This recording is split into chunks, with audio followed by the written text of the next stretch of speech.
Lesson number 15. Welcome in Inspiring English Academy. You will get 4 seconds after every question. Listen to the question.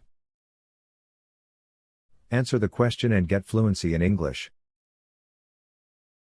For better results, practice it many times.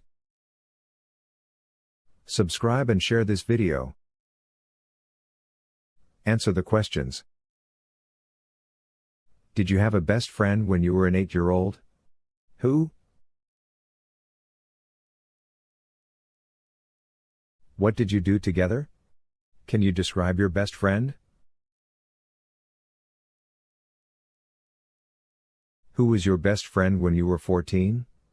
What did you do?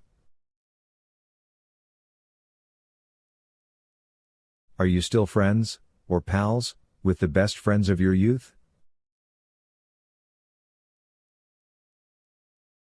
Why do best friends sometimes drift apart? What are some tips for keeping a friendship strong? Who is your best friend now? How did you meet your best friend? What activities do you do with your friend? What makes this friendship special? What do you and your best friend have in common? How are you and your best friend different? Subscribe and share this video. Have a happy learning with us.